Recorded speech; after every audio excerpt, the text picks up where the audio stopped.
When you snap your fingers, how long does it actually last? A second? A millisecond? Or something even shorter?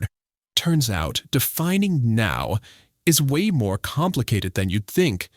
So how long is now, really?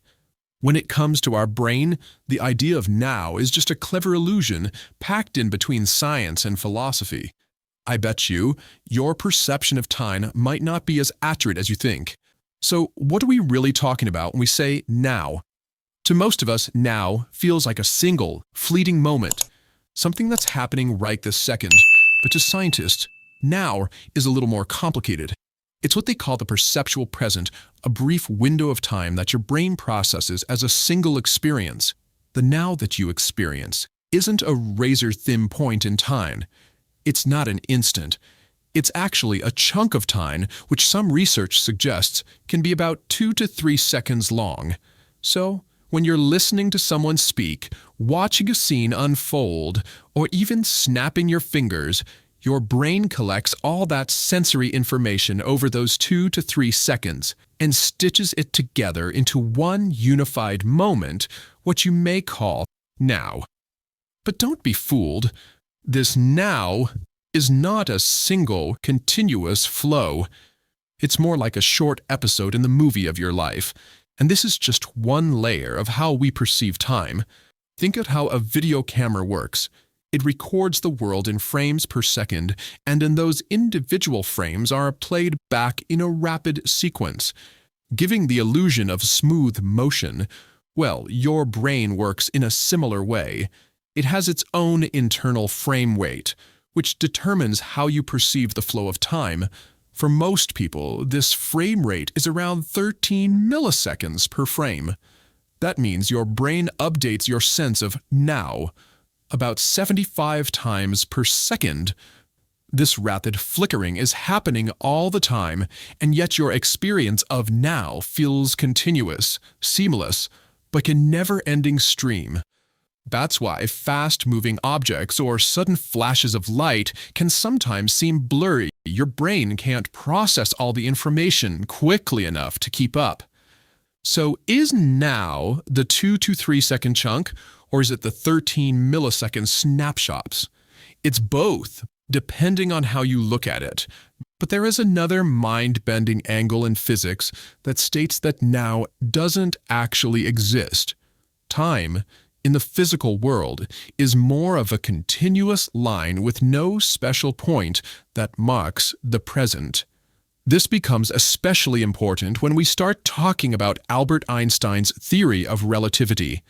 The speed at which time passes can change depending on how fast you're moving and where you are. This means that the length of now can be different for someone speeding through space at high velocity compared to someone standing still on Earth. This also explains why in the realm of physics, now doesn't have a fixed duration. It's completely dependent on your perspective. For a photon of light, which moves at the speed of light, time doesn't pass at all. In the physical universe, time flows like a river, steady, without any stopping point that we can label as now. But here's the real kicker. The now you experience is actually an illusion. Yep, your brain is constantly playing catch-up. When you think you're experiencing the present moment, you're actually living ever so slightly in the past. Here's how it works. It takes time, fractions of a second, for your brain to process information from your senses. Light enters your eyes, sound enters your ears, and those signals are sent to your brain for interpretation. This whole process happens in milliseconds, but during that time the actual events have already passed. By the time your brain has processed the information, the moment has already happened. In other words, your now is actually a reconstruction of what just occurred. So you're always a tiny bit behind reality. This delay is usually imperceptible because it's so brief, but it becomes more noticeable in situations where reactions need to be instantaneous, like playing sports or reacting to something unexpected. Your brain is always slightly behind, but it's so fast at stitching things together that you never realize it's happening. Essentially, now is just a guess. a best approximation of the present based on slightly outdated information. Now let's make things even more complicated. Did you know that your brain actually processes time on multiple levels at once? Your brain has different neurons for different tasks. For example, your conscious experience of now lasts about 2 to 3 seconds, but your brain also has to handle much faster tasks like controlling your movements. When you reach for a cup or type on the keyboard, your brain is processing time in microseconds to make sure your muscles move at the right moment. On the flip side, there's also a longer version of now, but your brain uses to keep track of larger patterns, like understanding a conversation or a piece of music. You don't experience a single word or note in isolation. You experience whole phrases or melodies. That's because your brain groups together longer segments of time to make sense of complex information. In other words, you're not living in just one now. Your brain is juggling multiple versions of the present, each with its own time scale. This helps explain why some moments seem to fly by, while others seem to drag on forever. It's not just about the clock on the wall, it's about how your brain is stitching together its different layers of time. Of course, there's also a psychological element to time. It can affect how long your now feels.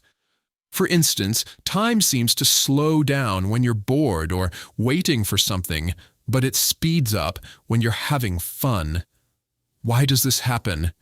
Psychologists suggest that when you're engaged in something exciting or new, your brain is processing a lot of information, creating more frames for that experience.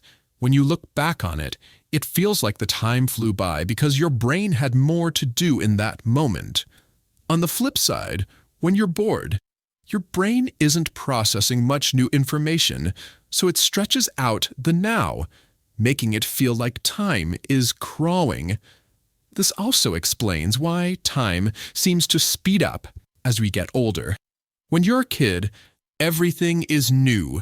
Your brain is constantly forming new connections and memories. But as you age, many experiences become repetitive, and your brain takes fewer snapshots. As a result, your perception of time speeds up, and years can seem to fly by in the blink of an eye.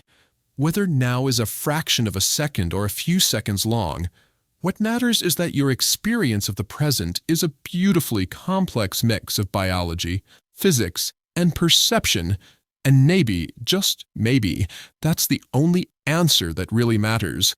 Time's up on this video. Catch you in the next one.